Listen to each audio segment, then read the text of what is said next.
Be me 24, working a dead-end IT job at a soulless corporate office. The most exciting part of my day is when the coffee machine isn't broken. Living in a tiny apartment that smells faintly of my neighbor's questionable cooking.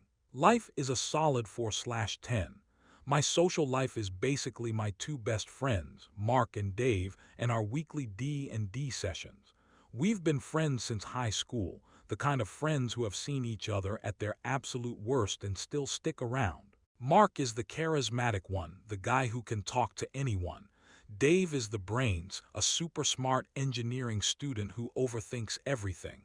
And me, I'm the quiet one, the observer, the one who's always been a bit too agreeable. Which brings me to Sarah, my ex-girlfriend. We dated for 2 years in college. She was my first everything. She was beautiful, smart, funny, and I was completely head over heels for her. To me, she was this innocent, sweet girl who needed protecting. I put her on a pedestal so high I needed a telescope to see her. When she broke up with me, it shattered my world. Said she needed to find herself. Classic line. I was a wreck for months. Lost weight, barely slept, became a ghost at my own D&D games. Mark and Dave were saints. They dragged me out of my apartment, forced me to eat, and listened to me ramble about her for hours on end. It's been a year and a half since the breakup. I'm better now, mostly. I still think about her sometimes, but it's more of a dull ache than a sharp pain. I've been on a few dates, but nothing serious. I'm just trying to focus on myself, get my life together. Then, one Tuesday afternoon, my phone buzzes. It's a text from a number I don't recognize. Hey, it's Sarah. I know it's been a while, but I was wondering if we could talk. My heart does a backflip. My fingers tremble as I type back, sure. When? How about tomorrow evening? That little cafe we used to go to, the one where we had our first date. Oh, she's good. I immediately call Mark. Dude, you're not gonna believe this. I tell him everything. Don't do it, man, he says, his voice serious. It's a trap. Remember what she did to you. I do. But my stupid, hopeful heart is already imagining a different outcome. Maybe she's changed, I say, knowing how pathetic I sound. People like her don't change, he replies. But I know I can't stop you. Just be careful, okay? The next day, I'm a nervous wreck. I change my shirt 3 times. I practice what I'm going to say in the mirror. I feel like I'm 19 again, getting ready for our first date. When I walk into the cafe, she's already there, sitting at our old table. She looks incredible, even more beautiful than I remember. My stomach ties itself in knots. Hey, she says, her voice as soft as I remember. Hey, I manage to squeak out. We make small talk for a few minutes. It's awkward, but she's a pro at smoothing over the rough edges. Then she gets to the point. I've made a huge mistake, she says, her eyes welling up with tears. Oh, here we go. Breaking up with you was the worst decision of my life. I was young and stupid and I didn't know what I had. She tells me this whole sob story about how she's been miserable without me, how every guy she's dated has been a jerk, how she realized I was the only one who ever truly cared about her, and my dumbass is eating it up. I'm nodding along, feeling a warmth spread through my chest that I haven't felt in a long time. She's painting this picture of a future together, of us picking up right where we left off, and I want to believe her. I really, really do. But then something she says pulls me up short. I even broke up with my boyfriend for you, she says, as if this is some grand romantic gesture. Wait, boyfriend. I thought you said all the guys you dated were jerks, I say, my brain slowly starting to catch up. Well, he was, she says a little too quickly. A total nightmare. I was so unhappy. Something about her tone feels off, rehearsed. She sees the doubt in my eyes and doubles down. She grabs my hand, her eyes pleading. Please, just give me another chance. I promise I won't hurt you again. I'm torn. My heart is screaming yes, but my gut is screaming run. I tell her I need to think about it. She looks disappointed, but she agrees. We part ways and I walk home in a daze. I call Mark and Dave as soon as I get back to my apartment. I tell them everything she said. Mark is silent for a long moment. Okay, he says finally. I'm going to say something and you're not going to like it. What? She's lying. How do you know? because I've seen this movie before. This is what she does. She reels you in with the waterworks and the promises, and then as soon as she's got you, she'll drop you again. Dave chimes in. He's right. There's a pattern of behavior here. She's a narcissist. She feeds off of attention and validation. She doesn't actually care about you. She just cares about what you can do for her. I want to argue with them to defend her. But I can't, because deep down, I know they're right.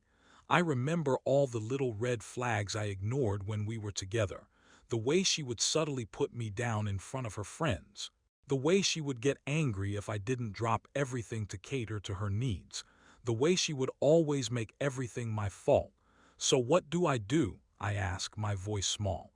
You need to find out what she's really after, Mark says. You need to do some digging. I don't know. Look, man, Dave says gently, we're not telling you to be a jerk. We're just telling you to protect yourself. You deserve to be happy. You deserve someone who actually loves you for you, not for what you can give them. Their words stick with me. The next day, I do something I never thought I would do. I look up her ex-boyfriend on social media. It's not hard to find him. His name is Alex. His profile is public. And his recent posts tell a very different story from the one Sarah told me. There are pictures of them together, looking happy and in love just a few weeks ago. There are posts about how much he loves her, how she's the best thing that ever happened to him. And then just a few days ago, a cryptic post about betrayal and heartbreak. Sometimes the people you take a bullet for are the ones behind the trigger. My blood runs cold. I feel like an idiot. She didn't break up with him for me. She cheated on him. And now she's trying to use me as a rebound, a safe bet until she finds someone better. The anger that I've been suppressing for so long finally boils over. I'm not just sad anymore. I'm furious. Furious at her for lying to me, for trying to manipulate me. Furious at myself for almost falling for it again. I decide to do something I should have done a long time ago. I decide to stand up for myself. I text Sarah and ask her to meet me at the cafe again. This time I'm not nervous. I'm calm, I'm focused. When I see her, she's all smiles. So, she says, her voice full of hope. Have you thought about what I said? I have, I say, my voice even. And I think you're a liar. The smile drops from her face. What are you talking about? I know about Alex, I say. I know you cheated on him. I know you're just using me as a backup plan. Her face turns pale. She's speechless. For the first time since I've known her, she doesn't have a witty comeback. She just stares at me, her mouth opening and closing like a fish. I loved you, Sarah, I say, my voice cracking with emotion. I would have done anything for you, and you threw it all away. You broke my heart and you didn't even care. I stand up, my hands shaking. I deserve better than this, I say, my voice growing stronger. I deserve to be with someone who actually loves me, not someone who just wants to use me. So we're done. For good this time. I turn around and walk out of the cafe without looking back. I feel a weight lift off my shoulders that I didn't even realize I was carrying. I feel free. When I get home, I call Mark and Dave and tell them what happened. They're both ecstatic. I'm so proud of you, man, Mark says. That took guts. You did the right thing, Dave adds. You're finally putting yourself first. The next few weeks are a blur. I throw myself into my work, my hobbies, my friendships. I start going to the gym. I start eating healthier. I start feeling good about myself. For the first time in a long time, I'm not waiting for someone else to make me happy. I'm creating my own happiness. A few months later, I'm at a party with Mark and Dave. I'm talking to a girl named Emily. She's funny, she's smart, and she's actually interested in what I have to say. We're hitting it off. And then across the room I see her, Sarah. She's with a new guy, of course.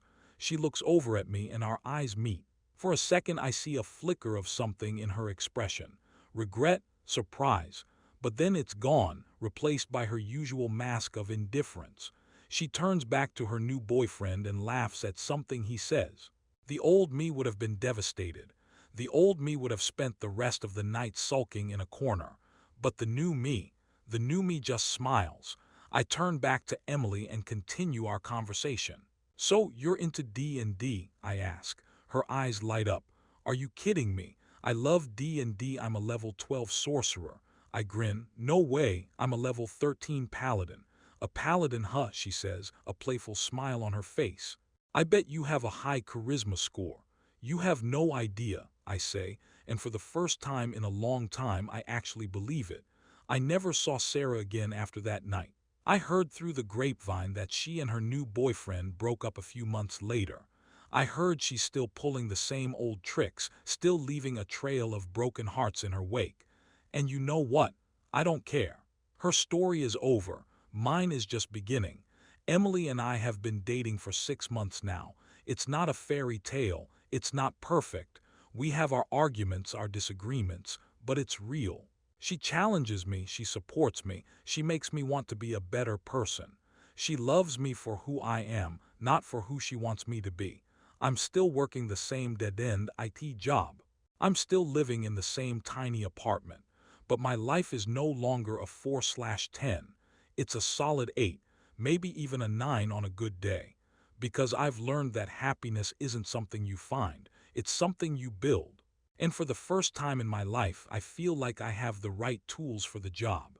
So, to anyone out there who's ever been made to feel small, to anyone who's ever had their heart broken by someone who didn't deserve it, don't give up. Don't let them win. Your story isn't over.